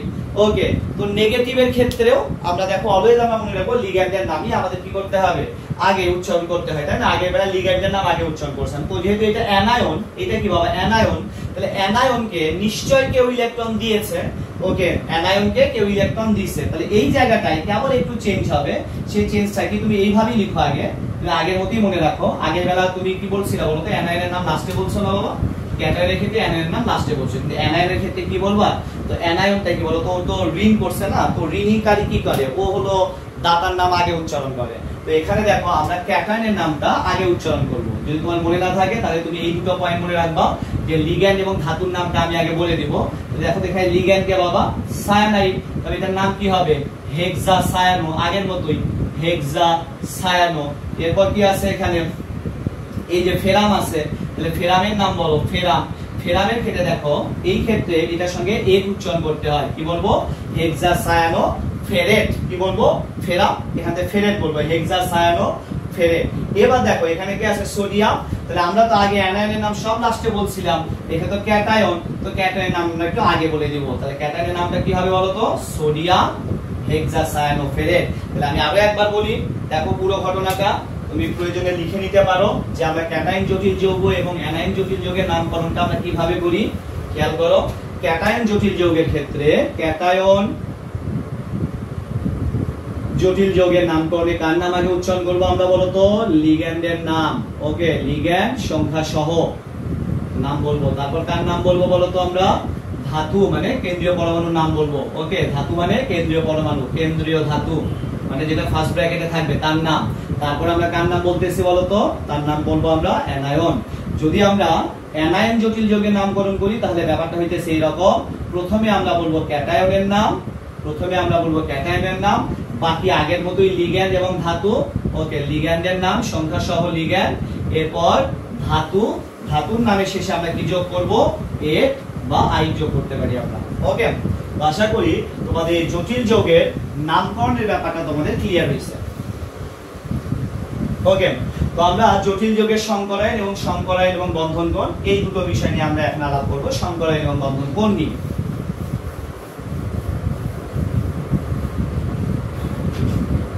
আচ্ছা, সংকরায়ন। ওকে, আচ্ছা, সংকরায়ন বলতে আসলে কি বোঝায়? সংকরায়ন বলতে আসলে বোঝায় যে ধরো এই যে তোমার মিথেন, এই যে মিথেনের এখানে কি হয়েছে বলতো? কার্বনের চারটা ইলেকট্রন কি করছে? চারটা হাইড্রোজেনের সঙ্গে বন্ধন গঠন করেছে, তাই তো? আচ্ছা, তাহলে কার্বনের চারটা ইলেকট্রন চারটা হাইড্রোজেনের সঙ্গে কি করেছে? বন্ধন তৈরি করছে। তাহলে তুমি ভাবো তো, কার্বনের ইলেকট্রন বিন্যাস তুমি আগে করো, 1s2 2s2 2p2। তো এখানে কার্বনের যে চারটা ইলেকট্রন বন্ধনের অংশ সেটা কোন চারটা? এই যে লাস্টের চারটা।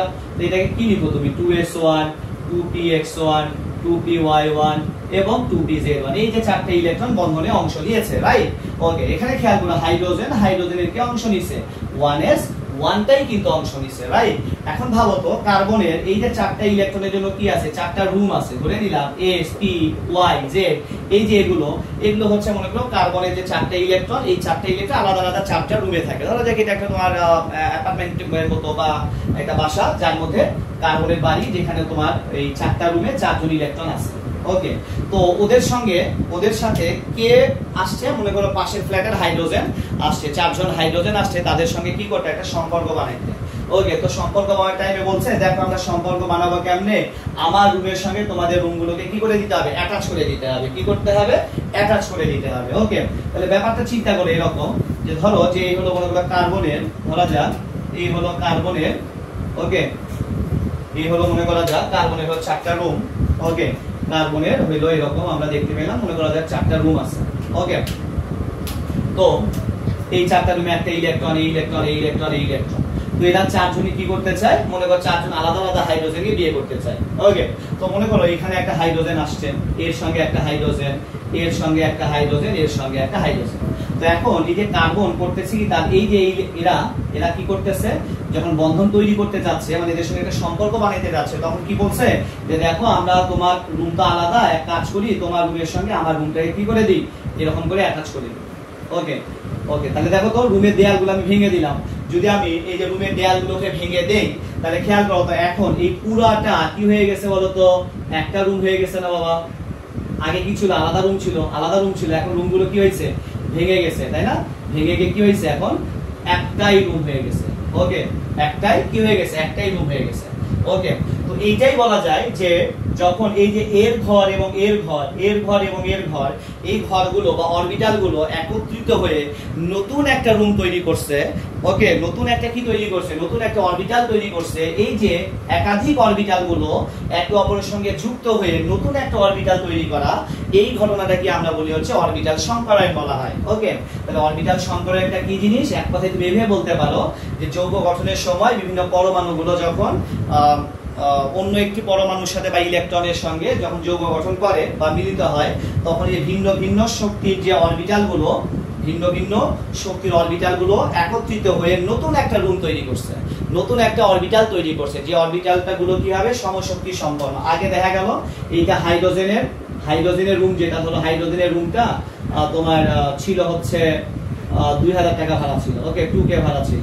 আর এই রুমটার ভাড়া ছিল মনে করো এখন কত 4k। এখন যখন দুটোকে অ্যাড করে দিছে তখন খেয়াল করো এই রুম এবং এই রুম দুটোর ভাড়াই হয়ে গেছে ধরে নিলাম 6k হয়ে গেল, বা দুটো রুমের ভাড়াই 4k হয়ে গেল। এখন চিন্তা করো আগে ওই রুমের ভাড়া ছিল 2000 টাকা, কিন্তু এখন এর সঙ্গে অ্যাড হয়ে যাওয়ার কারণে ওই ভাড়া কিন্তু কি হয়ে গেছে 6000 টাকা। এই রুমের ভাড়া কিন্তু ছিল 4000, ও হয়ে গেছে কত এখন মনে করো 6000 হয়ে গেছে। অর্থাৎ এখন এই পুরোটা মিলে 6000 হয়ে গেছে। অর্থাৎ নতুন করে দেখো ওই দুটো রুমের আলাদা কোনো শক্তি নেই, সমশক্তি সম্পন্ন হয়ে উঠছে। ওকে, অথবা চিন্তা করতে পারো তোমার বাসায় মনে করো তোমার ভাই বোন, তোমার একটা রুম আছে, তোমার বোনের একটা রুম আছে, বা ভাইয়ের একটা রুম, ধরা যাক বোনের রুম আছে। ওকে, তো এখন তোমার রুম এবং তোমার বোনের রুমটা এখন আলাদা আলাদা ছিল।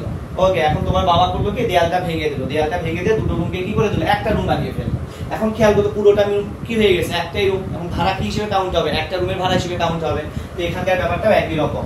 অর্থাৎ কোনো অরবিটালে থাকা বা একাধিক অরবিটাল যখন একটা অপরের সঙ্গে মিলিত হয়ে নতুন সমশক্তি সম্পন্ন একটা অরবিটাল তৈরি করে তাকে আমরা বলি হচ্ছে অরবিটাল সংকরায়ন বলা হয়।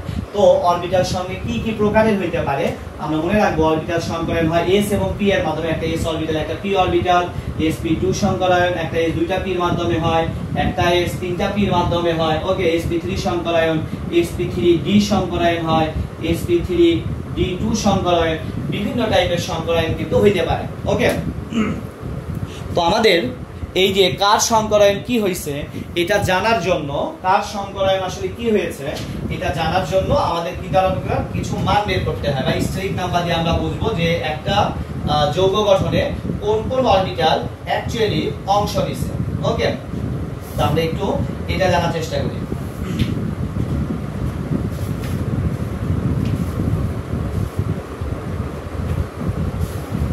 আচ্ছা, তো এইটা আমরা বের করতে পারবো কিসের মাধ্যমে, স্টেরিক নাম্বার। আচ্ছা, দুটো ভাবে বের করা যায়। একটা হলো তোমরা জানো স্টেরিক নাম্বারের মাধ্যমে এটা বের করা যায়। আবার স্টেরিক নাম্বার বের করার জন্য আমাদের দুইটা সূত্র আছে। আমরা একটু সংকলনের সূত্রগুলোতে যাই। আমাদের একেবারে কমন সূত্র তোমরা যেটা জানো স্টেরিক নাম্বার বের করার, সেটা কি বলতো, একটা হলো জানি আমরা সিগমা বন্ধন সংখ্যা এবং মুক্ত জোড় সংখ্যা। আমি এটা আগে একটু দেখাই দিই তোমাদের, মুক্ত জোড় সংখ্যা। ওকে, এটা দিয়ে আমরা কি বের করতে পারি, আমাদের সংকরায়ন বের করতে পারি, অর্থাৎ কোন কোন অরবিটাল অ্যাকচুয়ালি অংশ নিছে। তো আমরা যদি sp সংকরায়ন হয় তাহলে স্টেরিক নাম্বার কত হয় 2 হয়, sp2 তে কত হয় বলো তো 3 হয়, sp3 তে কত হয় 4 হয়, এখানে কত হয় 5 হয়। এই মানগুলো তোমরা মোটামুটি সবাই জানো। ওকে, তো ধরো আমি তোমাদের বললাম যে কি করে বের করবো। ধরো CH4 এইটার তুমি কি সংকরায়ন হয়েছে সেটা তুমি কি করে বের করবা। ওকে, CH4 এর কোন সংকরায়ন হয়েছে সেটা তুমি কি করে বের করবা। তো বের করার উপায় তুমি জানো, যে কার্বনের কথা চিন্তা করো, চারপাশে চারটা কি আছে বাবা, হাইড্রোজেন আছে, রাইট? চারপাশে কি আছে, চারটা হাইড্রোজেন। ওকে, তাহলে এখন ভাবো 1 2 3 4, আমি দেখতে পাচ্ছি কার্বনের সিগমা বন্ধন কয়টা আছে বাবা, এখানে 4টা। দেখো কার্বনের সিগমা বন্ধন কয়টা আছে, 4টা। দেখো তো কার্বনের কোনো মুক্ত জোড় আছে, নাই। তাহলে আমি পাচ্ছি Sn এর মান কত 4, তাহলে ওর সংকরায়ন কোনটা হইছে, তুমি বলতেই পারো sp3 সংকরায়ন হইছে। ওকে, আবার সেম ভাবে তুমি যদি চিন্তা করো এরকম যে অ্যালকিনেরটা আমরা দেখি, ধরো C2H6 বা H4, এটা থেকে পাবো C2H4। তাহলে কি হচ্ছে, এখানে কার্বন চারপাশে কি দিবা তুমি, 4টা হাইড্রোজেন দিয়ে দিবা। ওকে, তাহলে এখন খেয়াল করো এই কার্বনের আসলে কোন সংকরায়ন হয়েছে তুমি কি করে বুঝবা। দেখো স্টেরিক নাম্বার বের করো, কার্বনের সিগমা বন্ধন 1টা 2টা এবং 3টা। কোনো তুমি দেখতে পাচ্ছ কোনো মুক্ত জোড় আছে এখানে, নাই। কোনো ইলেকট্রন এমন নাই যে বন্ধনে অংশ নেয় না, অর্থাৎ 3। স্টেরিক নাম্বার হইছে কত তোমার, স্টেরিক নাম্বার হইছে 3। তারপরে তুমি বলতেই পারো এখানে একটা s এবং দুইটা p অরবিটাল অ্যাকচুয়ালি সংকরায়নে কি নিছে, অংশগ্রহণ করেছে। ওকে, আবার ভাবো তোমাকে যে আমি বলি NH3 এর কথা। ওকে, NH3।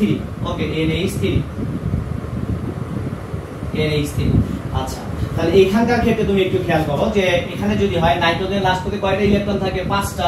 তাহলে 2টা অংশ নেয় নাই, বাকি এখানে কয়টা অংশ নিছে, 3টা অংশ নিছে। তাহলে এখন ভাবো এই যে নাইট্রোজেনের কোন সংকরায়ন হয়েছে। আচ্ছা, সংকরায়ন আমরা কার বের করবো, অলওয়েজ মনে রাখবো সংকরায়ন আমরা কেন্দ্রীয় পরমাণু বের করব। কেন্দ্রীয় পরমাণু চেনানোর উপায় আমি বলে দিচ্ছি। দেখো তাহলে খেয়াল করো এটা কি, এটা নাইট্রোজেন। তাহলে দেখো তো এর স্টেরিক নাম্বার বের করো, Sn বের করো। Sn এর কত হচ্ছে বলো তো, সিগমা 1টা 2টা 3টা। ওকে, সিঙ্গেল বন্ড 3টা, সো সিগমা আছে কয়টা, 3টা। ওকে, কোনো মুক্ত জোড় আছে, অবশ্যই এখানে একটা মুক্ত জোড় আছে। দেখো এই যে 2টা ইলেকট্রন, মানে মুক্ত জোড় কয়টা আছে, 1টা আছে। অর্থাৎ তুমি পাচ্ছ কত, 4। অর্থাৎ তার যদি হয় দেখো তো ওর কি অংশ নিছে, sp3 সংকরায়ন হয়েছে। ওকে, আচ্ছা এখন এটা দিয়ে আমরা যেমন বের করতে পারি, এইটা দেখো এইটা আমরা দুনিয়ার সকল যৌগের জন্য আমরা এটা দিয়ে হিসাব করতে পারি। তবে তোমাদের ক্ষেত্রে স্ট্রিং নাম্বার বের করার জন্য আরো একটা সূত্র আছে, সেই সূত্রটা আমরা একটু বলি। সেটা হলো Sn equal to half of কেন্দ্রীয়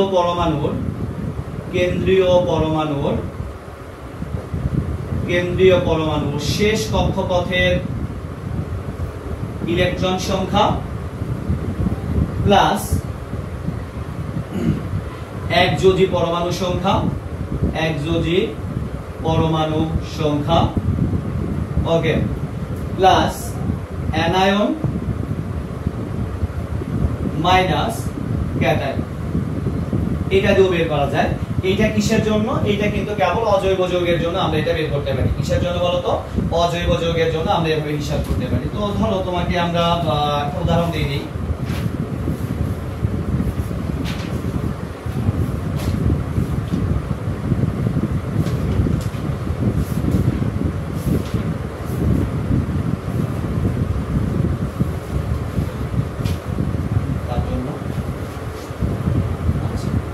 ধরো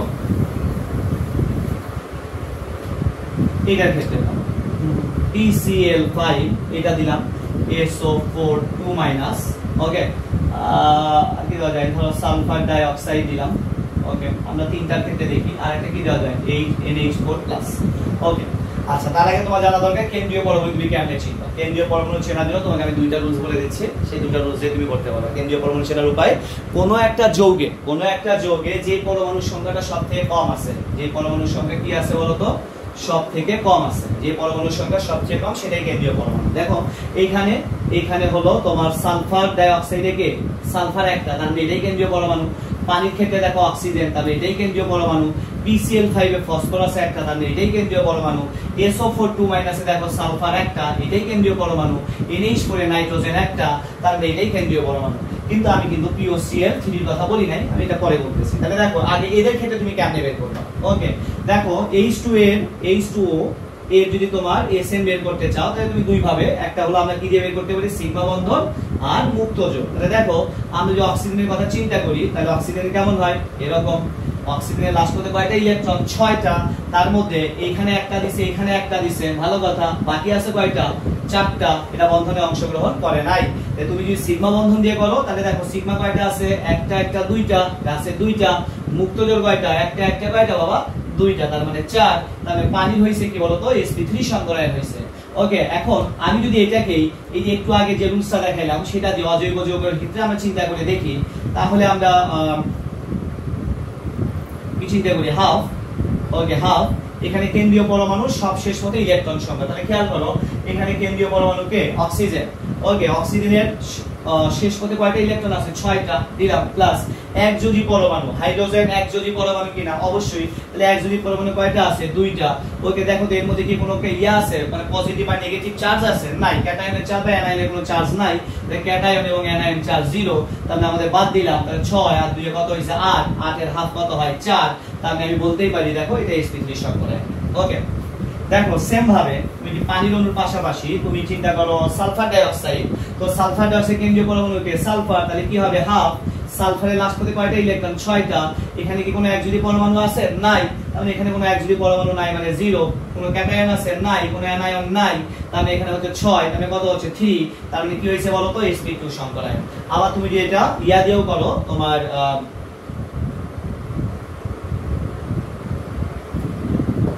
ওকে সালফার ডাইঅক্সাইড এমন ভাবে করলা, তাহলে খেয়াল করো এখানে সিগমা বন্ধন কয়টা? একটা দুইটা। এই দেখো মুক্ত যোগ একটা, 3টা। দেখো sp2 সংকরায়ন। ওকে আচ্ছা তাহলে দেখো আশা করি তোমরা এটা বুঝতে পেরেছো। এখন দেখো SO4 2- এর ক্ষেত্রে আমরা খেয়াল করি SO4 2- এটার ক্ষেত্রে তুমি কি করবা? ওই যদি আমরা দিয়ে করি, হাফ দিয়ে করি, ওকে তাহলে হাফ দিয়ে চিন্তা করো হাফ সালফার কেন্দ্রীয় পরমাণু 6। ওকে কোনো একযোজী পরমাণু নাই। ওকে ভালো কথা। ক্যাটায়ন নাই। অ্যানায়ন আছে কত বলতো? অ্যানায়ন -2। আর অ্যানায়ন কি করতে হয়? আমাদের যোগ করতে হয়। তাহলে 6 আর 2 কত? 8। হাফ যদি কত? তাহলে হচ্ছে 4। তাহলে দেখো এখানে কি আসছে? sp3 সংকরায়ন। আর যদি তুমি ওই যে যেটা হলো সব ক্ষেত্রে ইউজ করা যায়, যেমন এটা তুমি কেবল অজৈব ক্ষেত্রে ইউজ করতে পারবা, তবে আমরা প্রথম যেটা বললাম সিগমা এবং পাই বন্ধন দিয়ে ওইটা কিন্তু তুমি সব ক্ষেত্রে আসলে ইউজ করতে পারবা। ওকে, আচ্ছা, তো NH4 সেম ভাবে খেয়াল করো, নাইট্রোজেন এটার ক্ষেত্রে ভাবো, তাহলে কি করবা, হাফ নাইট্রোজেন কেন্দ্রীয় পরমাণু প্লাস করে ইলেকট্রন আছে 5টা। ওকে, হাইড্রোজেনের আছে কয়টা বলো তো, 4টা, এক যদি পরমাণু। ক্যাটায়ন আছে একটা, তাহলে ক্যাটায়নকে আমরা বাদ দিব, তাহলে কত, 5 ছেড়ে 9, একে 1 কত হইছে 8, 8 এর হাফ কত হয় 4, তাহলে আমি দেখতে পাচ্ছি এটা sp3 সংকরায়ন হইছে। তাহলে আমরা আশা করি সংকরায়ন ব্যাপারটা আমরা বুঝতে পেরেছি। এখন খেয়াল করো, এই যে সংকরায়নগুলোর ক্ষেত্রে বিভিন্ন কোণের কিন্তু মান আছে। ওকে ওকে, তুমি জানো যে sp সংকরায়নের ক্ষেত্রে কোণের মান কত হয় বলো তো, sp সংকরায়নের কোণের মান হচ্ছে হয় 180 ডিগ্রি। তোমাদের দেখলো বইয়ে একটা বক্স দেওয়া আছে। ওকে, sp সংকরায়নের কোণের মান কত হয় 180 ডিগ্রি। sp2 সংকরায়নের কোণের মান আমরা পাই হচ্ছে 120 ডিগ্রি করে, তাই না? ওকে, নাও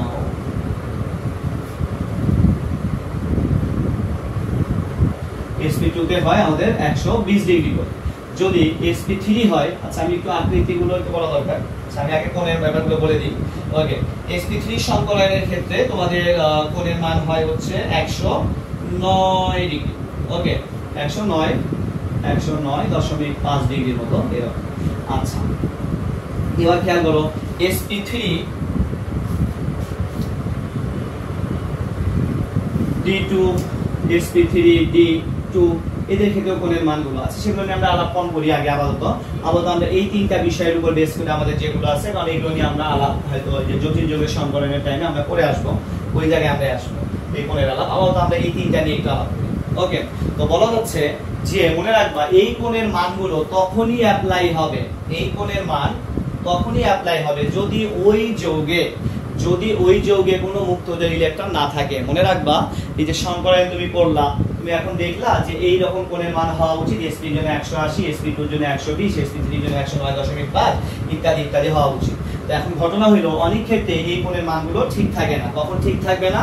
যদি ওই যৌগে কোনো মুক্তজোড় ইলেকট্রন থাকে। ওই যৌগে কি থাকে বলতো, কোনো মুক্তজোড় ইলেকট্রন থাকে। যদি মুক্তজোড় ইলেকট্রন থাকে তাহলে এই কোণের মানগুলো কিন্তু আমরা কি করতে পারবো না, অ্যাপ্লাই করতে পারবো না।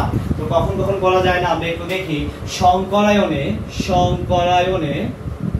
সংকরায়নে দুটো জিনিসের আমরা প্রভাব দেখতে পাবো, একটা হলো মুক্তজোড়ের প্রভাব দেখতে পাবো, আর একটা দেখতে পাবো আমরা তড়িৎ ঋণাত্মকতার প্রভাব দেখা যায়। তাহলে মনে রাখবো সংকরায়নে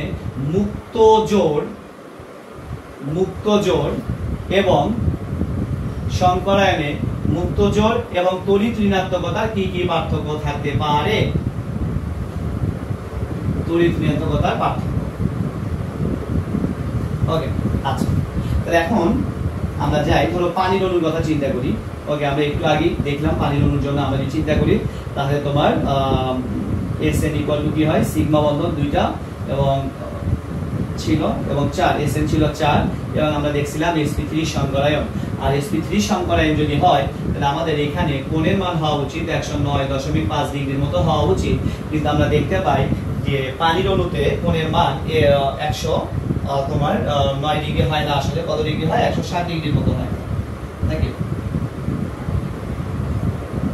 104 ডিগ্রি সম্ভবত, 104 ডিগ্রির মতো হয়। ওকে, 104.5 ডিগ্রির মতো হয়। পানির অণুর ক্ষেত্রে আমরা জানি পানির অণুতে বন্ধন কোণ 109 না হয়ে কত হয় বলতো, 104.5 ডিগ্রি বা সামথিং এরকম কিছু একটা মান হয়, 104 ডিগ্রির মতো হয়। ওকে, 104.5 ডিগ্রি। আচ্ছা, এটা কেন হয় আসলে 104.5 ডিগ্রির মতো হয়, কিন্তু আসলে কেন হয়? তো আমাদের এটা বোঝার জন্য দরকার, আসলে খেয়াল করো পানির অণুর আকৃতি বোঝা দরকার। আমাদের খেয়াল করো অক্সিজেন, তাহলে এই হলো আমরা হাইড্রোজেন দিলাম। ওকে, তোমরা জানো যে পানির অণুর আকৃতি কিন্তু এমনটা হয় না। পানির অণুর আকৃতি কেমন হয় বলতো, উল্টো ভি এর মতো হয়। কিন্তু আসলে কেন হয় খেয়াল করো, অক্সিজেন কয়টা ইলেকট্রন দিয়েছে, এখানে একটা, আর তার আর কয়টা ইলেকট্রন বাকি ছিল, এরকম 2টা করে ইলেকট্রন বাকি ছিল, রাইট? ওকে, মুক্তজোড় ছিল। আচ্ছা, এখানেও আছে। তো এখন মনে রাখবা ইলেকট্রন কিন্তু ইলেকট্রনকে কি করে, বিকর্ষণ করে। এই যে ভ্যাসপান নীতি তোমাদের একটা পড়ার কথা মনে রাখবা, ইলেকট্রনকে কি করে বলো তো বিকর্ষণ করে, ইলেকট্রনকে কি করে বাবা বিকর্ষণ করে। তাহলে খেয়াল করো এই যে এখানকার ইলেকট্রন, এই ইলেকট্রন এর কি করবে বিকর্ষণ, এই ইলেকট্রন এর কি করবে বিকর্ষণ। এই ইলেকট্রন গুলো কি বলতো লন পেয়ার মুক্তজোড় ইলেকট্রন। তাহলে মনে রাখবা এই লন পেয়ারকে কি করে বলতো, লন পেয়ারকে কি করে বাবা বিকর্ষণ করে, লন পেয়ারকে কি করে বিকর্ষণ করে, লন পেয়ার বিকর্ষণ করবে। ওকে, এখন খেয়াল করো এই লন পেয়ার কাকে করবে, এই বন পেয়ারকেও কিন্তু বিকর্ষণ করবে। লন পেয়ার কাকে বিকর্ষণ করবে বলতো, বন পেয়ারকেও বিকর্ষণ করবে। এখন খেয়াল করো এখানে ঘটনা আসলে কি হয়, হ্যাঁ। তো এই যে লন পেয়ারের বিকর্ষণ মনে রাখবা সবথেকে বেশি, লন পেয়ারের বিকর্ষণ কি, লন পেয়ারের বিকর্ষণ হলো সবচেয়ে বেশি হয়। ওকে, মনে রাখবা লন পেয়ারের বিকর্ষণ কি সবচেয়ে বেশি, মানে এরা দুইজনকে ব্যাপক লেভেলের বিকর্ষণ করে। এখন এ তো একে বিকর্ষণ করার ট্রাই করতেছে, একে বিকর্ষণ করার ট্রাই করতেছে, কিন্তু মনে রাখবা লন পেয়ার বন পেয়ারকে যে পরিমাণ বিকর্ষণ করে, বন পেয়ারকে ঠিক সম লেভেলের বিকর্ষণ করে না আসলে। ওকে, অর্থাৎ লন পেয়ার বন পেয়ারের বিকর্ষণ মাঝারি লেভেলের হয়, ফলে এর দ্বারা ঠেলা খেয়ে হয়ে যাচ্ছে কোন দিকে, এর নিচের দিকে চলে আসছে। আবার এর দ্বারা ঠেলা খেয়ে কোথার দিকে চলে আসছে, এরকম নিচের দিকে চলে আসছে। ওকে, এখন ঘটনা হইলো এই ইলেকট্রন দুইজনের ঠেলা খেয়ে ওরা দেখা গেল একসঙ্গে মিলিত হওয়ার কথা ছিল, কিন্তু মিলিত হইতে পারে না, কারণ এই ইলেকট্রন এবং এই ইলেকট্রন এরাও পরস্পরকে বিকর্ষণ করে। ওকে, আর এটা হলো বন পেয়ার বিকর্ষণ। ওকে, বন পেয়ার বিকর্ষণ, যেটা কি আমরা বলি হচ্ছে ভ্যাসপার নীতি। ওকে, ভ্যাসপার নীতিতে কি ছিল বলতো, লন পেয়ার বিকর্ষণ, বন পেয়ার বিকর্ষণ থেকে বেশি হয় এবং বন পেয়ার বিকর্ষণ এর থেকে কম হয়, যার জন্য এদের কি হয়ে যায়, এই যে পানির অণুর আকৃতি কি হয়, উল্টো ভি এর মতো হয়। কিসের মতো হয় বলতো, উল্টো ভি এর মতো হয়। এখন ঘটনা হইলো এটা আমরা বুঝলাম পানির অণুর আকৃতি উল্টো ভি এর মতো হয় কেন। আর দ্বিতীয় ঘটনা হলো পানির অণুর মধ্যবর্তী বন্ধন কোণের মান 104.5 ডিগ্রি হয়। কেন 104.5 ডিগ্রি হয় কেন, তার কারণটা বলি। দেখো ঘটনা কি, ঘটনা আসলে হইলো এদের কোণের আকৃতি আসলে কত হওয়া উচিত ছিল বলতো, 109.5 ডিগ্রি হওয়া উচিত ছিল। কত হওয়া উচিত ছিল, 109.5 ডিগ্রি হওয়া উচিত ছিল, কিন্তু হয়ে গেছে কত, 104.5 ডিগ্রি। ওকে, এরকম একটা মান আসছে। কেন হইলো আসলে, ঘটনা হইছে কি দেখো, এই যে অক্সিজেন আছে না বাবা, এই অক্সিজেন হইলো কি জানো, এই অক্সিজেন হইলো ইলেকট্রোনেগেটিভ বেশি, মানে তড়িৎ-ঋণাত্মকতার মান বেশি। কার মান বেশি, ইলেকট্রোনেগেটিভিটির মান বেশি। তো এই যে অক্সিজেন করছে কি, এই যে ইলেকট্রন শেয়ার করছে না এদেরকে, ইলেকট্রন শেয়ার করছে, তো শেয়ার করলে কি হবে, ওনা ওই যে ইলেকট্রনের প্রতি খুব আকর্ষণ, তো দিতে চায় না আসলে, কি করতে চায় না, ইলেকট্রনকে ওর দিকে আসলে দিতে চায় না। ওকে, তো দিতে চায় না বলে কি করে, এই যে ইলেকট্রনকে নিজের দিকে টান দেয়, এবারটা কি করে, নিজের দিকে টান দেওয়ার ট্রাই করে। নরমালি হওয়া উচিত অ্যাকশন নয়, কিন্তু কি করতেছে, নিজের দিকে যে ইলেকট্রন শেয়ার করা ইলেকট্রন দিচ্ছে তো দিচ্ছে না, বাট এরকম দিছে, কিন্তু কি করতেছে, খুব সহজে দিচ্ছে না। ফলে এই যে শেয়ার করে ইলেকট্রন, অক্সিজেন কি করতেছে, ওকে, একটু নিজের দিকে টেনে নেওয়ার ট্রাই করতেছে। কিসের দিকে, নিজের দিকে কি করার ট্রাই করতেছে, কত টেনে নেওয়ার ট্রাই করতেছে। ওকে, তো যে কারণে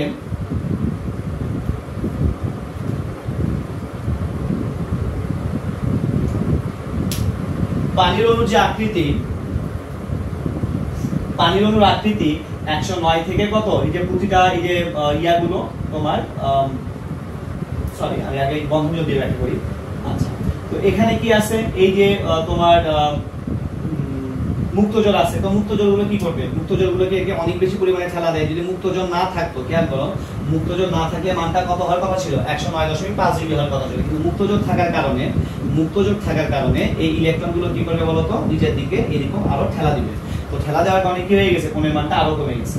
ওকে, তাহলে বললাম আরেকবার বলি, যদি মুক্তজল না থাকতো তাহলে কত হওয়ার কথা ছিল, 109.5 ডিগ্রি হওয়ার কথা ছিল, কিন্তু ঘটনা হলো এই যে মুক্তজল থাকার কারণে, কিসের জন্য, মুক্তজল ইলেকট্রন থাকার কারণে এদের উপর এই যে বাধাটা কি হয়েছে, ওই যে বিকর্ষণ, যেটা ভ্যাসপার নীতি অনুযায়ী এর বাধাটা কি হয়েছে, আরো অনেক বেশি হয়ে গেছে। যেহেতু মানটা আরো অনেক বেশি হয়ে গেছে, তাই এখানে কত ডিগ্রি কমে আসছে, প্রতিটা মনে রাখবো, প্রতিটা একটা মুক্তজলের জন্য কত ডিগ্রি করে কমছে বলতো, প্রায় 2.5 ডিগ্রি করে কমছে না, এই একটা মুক্তজলের 2.5 ডিগ্রি, এর জন্য কত কমছে, 2.5 ডিগ্রি করে কমে গেছে। কমে এটা কত হয়ে গেছে, 104.5 ডিগ্রি হয়ে গেছে। ওকে, সেম ভাবে আমরা যদি ইয়ার কথা চিন্তা করি, দেখো আবার একবার বলি, আবার একবার বুঝো, এই যে মুক্তজল থাকার জন্য কি হয়েছে, মুক্তজোর না থাকলে এক সময় হইতো, মুক্তজোর থাকার জন্য এরা কি করছে, অনেক বেশি ঠেলা মারছে, ঠেলা মারার জন্য কোণের মান কি হয়ে গেছে, কমে গেছে। কত ডিগ্রি কমছে, দুইটা মুক্তজোরের জন্য 2.5 ডিগ্রি করে, অর্থাৎ 5 ডিগ্রি কমে আসছে। সেম ঘটনা তুমি যদি একটু খেয়াল করো, এই যে NH3 এর কথা ভাবো, NH3, ওকে, NH3 এর মধ্যে কি আছে বলো তো, 3টা হাইড্রোজেন আছে, ওকে। এখানে খেয়াল করো PH3, ওকে, PH3, এখানেও খেয়াল করো। তাহলে এর দেখো তো স্ট্রেক নাম্বার কত আসে, সিঙ্গেল বন্ড সিগমা কয়টা, একটা দুইটা তিনটা, সিগমা কয়টা, তিনটা, তোমার ইয়ে কয়টা, মুক্তজোর কয়টা, একটা, তাহলে এখানে কত হইছে, 4। এখানে ভাবো, এখানে হচ্ছে তোমার স্ট্রেক নাম্বার কত, সেম 1 2 3, সিগমা 3টা, মুক্তজোর একটা, তার মানে 4।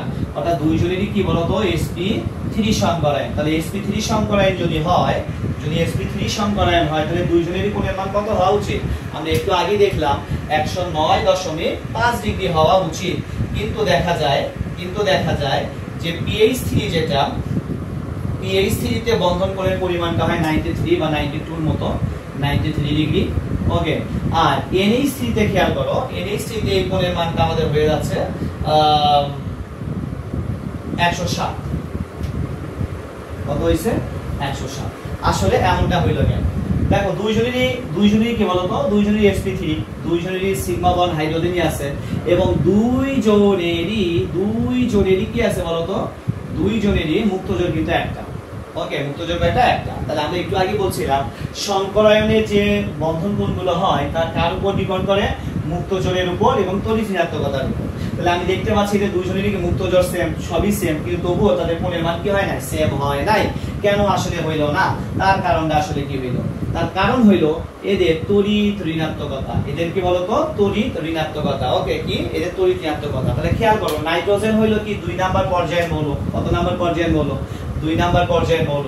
আর ফসফরাস কি বলতো, 3 নাম্বার পর্যায়ের মৌল। তাহলে ভাবো তো 2 নাম্বার পর্যায়ে তড়িৎ ঋণাত্মকতা বেশি না 3 নাম্বারে, তুমি জানো উপর থেকে নিচে গেলে তড়িৎ ঋণাত্মকতার মান কমতে থাকে, তাই না, কারণ ধাতব ধর্ম বাড়ে। আচ্ছা, তাহলে ঘটনা হইলো এর তড়িৎ ঋণাত্মকতা বেশি। তড়িৎ ঋণাত্মকতা বেশি মানে কি বলতো, এই ব্যাটা হলো কি করে জানো, ইলেকট্রনকে টান দেয় বেশি, নিজের দিকে টান দেয় বেশি। এই যে ইলেকট্রনগুলোকে দিয়ে দিছে না, যে ইলেকট্রনগুলোকে দিয়ে দিছে, ওকে, এই হাইড্রোজেনের তুলনায় নাইট্রোজেনের কি তড়িৎ ঋণাত্মকতা অনেক বেশি। আর ফসফরাস এবং হাইড্রোজেনের মধ্যে যদি চিন্তা করি, আমাদের নাইট্রোজেন এবং ফসফরাসের মধ্যে তুমি যদি চিন্তা করো, নাইট্রোজেন এবং ফসফরাসের মধ্যে চিন্তা করো, নাইট্রোজেনের তড়িৎ ঋণাত্মকতার মান অনেক বেশি। তো অনেক বেশি হইলে কি হবে, এই যে শেয়ার করা যে ইলেকট্রন আছে না, এই ইলেকট্রন নাইট্রোজেন নিজের দিকে টান দিয়ে দেয়। টান দিলে কি হবে বলতো, এই ঠ্যাংগুলো দুই পাশে থাকা হয়ে যাবে একে, আবার এরাকেও কি করবে, এই ইলেকট্রন গুলোকেও টান দিবে, ফলে ও কি হয়ে যাবে, এরকম অবস্থা হয়ে গেল, তাই না। মনে করো ছিল হচ্ছে এরকম, তো টান দিতেছে, এই বেটা টান দিল, এইদিকে টান দিলে, এই বেটা টান দিল, তাহলে কি হবে, কোণগুলো অনেক বেশি ফাঁকা, আগে ধরে এরকম ছিল, তাহলে এ কে টান দিচ্ছে, এইদিকে নাইট্রোজেন টান দিচ্ছে এইদিকে, ফলে কোণের মান কি হয়ে যাচ্ছে, বেড়ে যাচ্ছে। এই জন্য এই কোণের মান কত হয়, 107 ডিগ্রি হয়। কিন্তু ফসফরাস আছে কোথায়, মাঝে, এবং ফসফরাসের ইলেকট্রোনেগেটিভিটির মান খুবই কম, অর্থাৎ সেই ইলেকট্রনকে টানতেই চায় না, সেই ইলেকট্রনকে কি করতে চায় না, টানতেই চায় না। অর্থাৎ ফসফরাস দেখো এই ইলেকট্রনগুলোকে কি করতে চাচ্ছে, টানতে যাচ্ছে না। তো যেহেতু টানতে যাচ্ছে, তার মানে লুজ হয়ে যাচ্ছে, এদের মধ্যে যে বন্ধনটা মনে সুতা দিয়ে ধরে আছে, বন্ধনটিকে অনেক লুজ, তো লুজ হলে কি হবে, এরকম জড়াই যাবে না। তো এর ঘটনা হয়েছে এরকম, কি জড়াই গেছে, কথা বুঝলাম। এই দুটোর বন্ধন কোণের মান কত হয়েছে, 93 ডিগ্রি হয়েছে, কথা বুঝতে পেরেছি। আচ্ছা, তো আশা করি তোমরা এই জিনিসগুলো পারবা, যে কার সংকরায়নের ব্যাপারটা কি। আর আচ্ছা এবার একটু কেন্দ্রীয় পরমাণুর ক্ষেত্রে আমি একটু বলে দিই, একটা জিনিস আমাদের মিস গিয়েছিল, POCl3, ওকে, POCl3। এখানে খেয়াল করি, এখানে আসলে কেন্দ্রীয় পরমাণু কে হবে, ওকে। কারণ আমি দেখতেই পাচ্ছি ফসফরাস এবং অক্সিজেন দুইজনেরই খেয়াল করো তো, দুইজনেরই কি সংখ্যাটা সেম। আমি তো একটু আগেই বললাম কেন্দ্রীয় পরমাণু চেনার উপায় হলো যে যার সংখ্যাই কম থাকবে। কিন্তু ঘটনা হলো দুইজনই তো এখানে কি আছে বলো তো, সেম পর্যায়ে আছে, তাহলে কার কম হবে। তাহলে মনে রাখবা, যদি কোনো যৌগে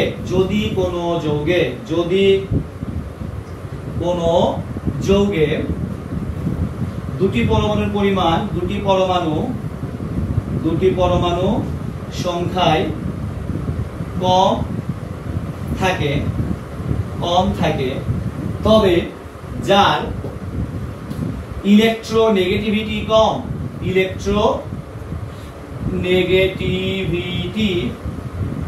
কম, তার তড়িৎ ঋণাত্মকতা তবে সেটি হবে কেন্দ্রীয় পরমাণু, তবে কম, তবে সেটি হবে কেন্দ্রীয় পরমাণু। বুঝতে পেরেছি? তাহলে খেয়াল করো POCl3 এর মধ্যে কি হবে কেন্দ্রীয় পরমাণু? তুমি ভাবো ফসফরাসের 3 নম্বরে, অক্সিজেন আছে 2 নম্বরে, তার মানে ফসফরাসের ইলেকট্রোনেগেটিভিটি কম, সুতরাং ফসফরাসই হবে কেন্দ্রীয় পরমাণু। সেক্ষেত্রে কেন্দ্রীয় পরমাণু মানে কি? কেন্দ্রীয় পরমাণুকে মাঝখানে রাখতে হয়। কেন্দ্রীয় পরমাণুকে কোথায় রাখবা? মাঝখানে রাখবা। তিন পাশে 3টা ক্লোরিন আছে, 3 পাশে 3টা ক্লোরিন দিয়ে দাও, ক্লোরিন দিয়ে দিলাম, অক্সিজেন আছে একটা, এই হলো দেখো 1 2 3 4 5 মিলে গেছে। ওকে, আশা বুঝতে পেরেছি। ওকে, তাহলে বন্ধন কোণ আমরা ব্যাখ্যা করলাম। ওকে, এখান থেকে আমাদের জটিল যৌগের সংকলন করার আগে আমরা আর একটা বিষয়ে যাব, সেটা হলো আজকে জটিল যৌগের সংকলনে যাওয়া যাবে, অনেক কাছে গেছে।